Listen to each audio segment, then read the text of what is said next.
महाभारत के भीम और हिडिंबा के विवाह की कथा। हिडिंबा पांडव कुल की सबसे पहले बनने वाली वधू बनी थी।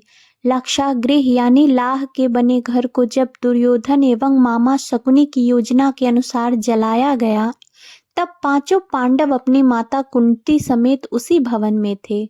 इन सभी की हत्या करने हेतु ऐसा किया गया था। अपने सामर्थ्य एवं दैविक कृपा से वो वहां से बच निकले और भेष बदलकर रहने लगे। इसी क्रम में वे एक जंगल में पहुंच गए। रात अंधेरी थी और जंगल घना था। जमीन पर बड़े बड़े झाड़ उगे थे, जिसके कारण चलना मुश्किल हो गया था। जब धर्मराज युधिष्ठिर ने भीम से उन सभी को ले जाने का अनुरोध किया, भीम ने अपनी शक्ति का परिचय देते हुए अपनी माता सहित अपने चारों भाइयों को उठाकर चलना प्रारंभ किया।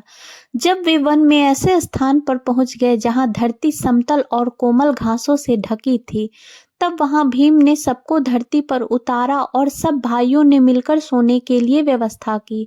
पांचों भाई बारी बारी जगकर अपने सोते हुए परिवार की रक्षा करते थे। इस बार भीम की बारी थी। वह जंगल अपने वृक्ष, चट्टानों सहित काली शक्तियों के प्रभाव के कारण मायावी था तथा एक शक्तिशाली एवं मायावी राक्षस हिडिंब का राज्य था।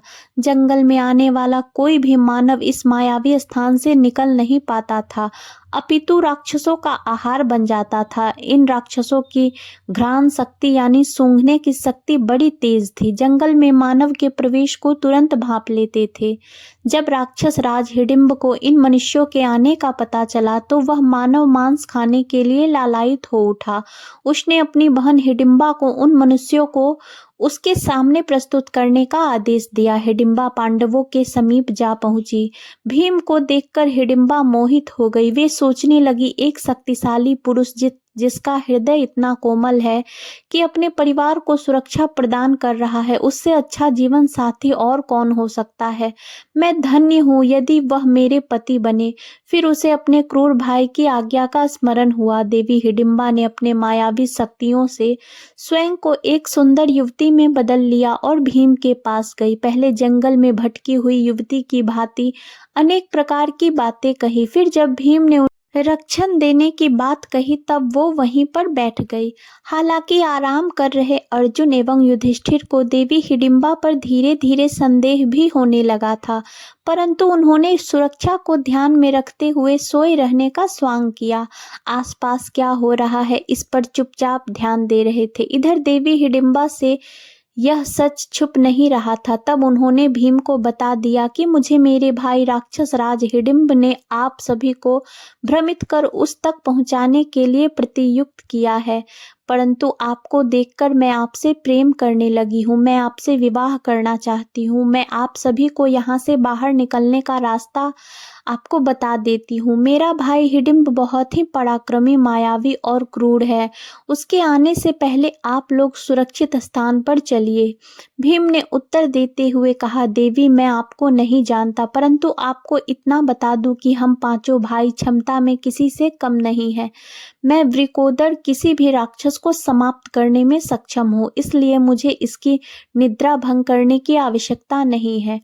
आप ध्यान से उस महान पुरुष को देखिए। वे धर्मराज मेरे बड़े भाई हैं। उनकी अभी शादी नहीं हुई है। मैं अभी किस प्रकार विवाह कर सकता हूँ। चर्चा चल ही रही थी कि राक्षस राज हिडिंब वहां पहुंच गया। अपनी बहन को ऐसे विभूषित देख वह क्रोध से भर गया। अपनी बहन और सभी पांडवों को मृत्यु दंड देने का निर्णय किया। दूर से ही अपने भाई के घातक रूप को देख देवी हिडिंब भयभीत हो गई और भीम को अपने परिवार को जगाकर सुरक्षित स्थान पर ले भागने को कहा, परंतु वे कह भी किससे रही थी। महाबली भीम से, जिन्हें राक्षसों और जानवरों से लड़ना पसंद था। भीम ने हिडिंबा से कहा, यह याचना अनुचित है। मैं पीठ दिखाकर भागने वालों में से नहीं, ना ही ऐसे राक्षस की उदंडता के लिए अपने परिवार की निंदा भंग करूंगा। युधिष्ठिर एवं अर्जुन सतर्क हो सब सुन रहे थे, परंतु सोए मनुष्य के भांति स्थिर थे। भीम ने क्षण भर में हिडिंब को पकड़कर घसीटते हुए दूर स्थान पर ले गए। यह देख युधिष्ठिर एवं अर्जुन उठने का स्वांग करने लगे। उन्हें जागता देख हिडिंबा ने विनम्रता से पांडवों को सब बताया। बाकी सब हिडिंबा की बात सुन रहे थे, परंतु युधिष्ठिर एवं अर्जुन का पूरा ध्यान भीम पर था। अर्जुन ने भीम से चिल्लाकर कहा, भ्राता भीम, इस राक्षस का वध अतिशीघ्र कीजिए। यह सुन भीम ने घातक प्रहार से हिडिंब की पीठ के टुकड़े टुकड़े कर दिए। हिडिंब का वध होते ही सारे राक्षस भीम के सामने घुटने टेक बैठ गए और उन्हें अपना राजा मान लिया। तभी भीम ने कहा, मैं तुम्हारा राजा कैसे हो सकता हूँ? तुम राक्षस हो और मैं मनुष्य हूँ। तब उसके मंत्री ने कहा, हे राजन, हमारे यहाँ परंपरा है कि जो हमारे राजा को मारता है वही अगला राजा बनता है। एक शक्तिशाली राजा ही अपनी प्रजा को सुरक्षा प्रदान कर सकता है, और प्रभु आप तो राक्षस राज हिडिंब से भी अत्यधिक शक्तिशाली है। यह सुनकर भीम ने कहा, परंतु मैं आपका राजा नहीं बन सकता। तब फिर से हाथ जोड़कर उसके मंत्री ने कहा, राजन, ऐसा ना कहें। बिना राजा के प्रजा अनाथ हो जाती है, जंगल राज हो जाता है। इस सब बातों को सुनकर धर्मराज युधिष्ठिर ने विचार करने हेतु समय मांगा। तभी वहां देवी हिडिंबा आकर पांडु पुत्र भीम से कहती है, हे राजन, कृपया कर आप मेरे प्रेम को स्वीकार करें, मुझे अपनी पत्नी बनने का सौभाग्य दें।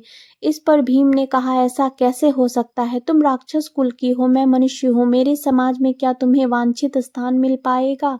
तब देवी हिडिंबा ने कहा, मुझे आपके समाज की स्वीकृति की इच्छा नहीं है, अपितु आपकी स्वीकृति की इच्छा है। आप यहाँ का राजा बन मुझसे विवाह कर 1 वर्ष तक मेरे साथ रहें। जब मुझे पुत्र रत्न की प्राप्ति हो जाएगी, आप यहाँ से प्रस्थान कर सकते हैं। हम मायावी जाति हैं। मेरा पुत्र जन्म के कुछ समय बाद ही युवावस्था को प्राप्त हो जाएगा। तब आप यहाँ से प्रस्थान कर सकते हैं, मैं आपको नहीं रोकूंगी। मेरे पुत्र के रूप में इस कबीले को उसका राजा मिल जाएगा। फिर रोते हुए माता कुंती के चरणों में गिरकर कहती है, माता, एक स्त्री के प्रेम की पीड़ा तो आप ही समझ सकती है। मुझे अपनी पुत्र वधू स्वीकार कर लीजिए माता। 1 ही वर्ष की तो बात है, मेरा भी कल्याण हो जाएगा और इस कबीले का भी। माता कुंती ने देवी हिडिंबा से कहा, हे पुत्री, तुम्हारी बातें तो धर्म संगत लग रही है, मुझे विचार करने का समय दो। फिर चर्चाओं के उपरांत माता कुंती सहित सभी पांडव इस बात पर सहमत हो गए कि इस प्रकार प्रजा को अनाथ करके जाना धर्म संगत नहीं है। फिर भीम ने कबीले का राजा होना स्वीकार किया, देवी हिडिंबा से विवाह किया और उनका एक पुत्र हुआ, महाबली घटोत्कच। मायावी राक्षस होने के कारण जन्म के कुछ समय उपरांत ही घटोत्कच युवा हो गए और अपने पिता भीम, अपनी पितामही देवी कुंती सहित अपने सभी काकाओं को दंडवत प्रणाम किया और उन्हें वचन दिया कि जब भी पांडवों को उनकी आवश्यकता पड़ेगी, वह केवल स्मरण मात्र से वहां उपस्थित हो जाएंगे। देवी हिडिंबा ने भी अपने वचन अनुसार अपने पति भीम, उनके भाइयों तथा उनकी माता देवी कुंती को विदा किया।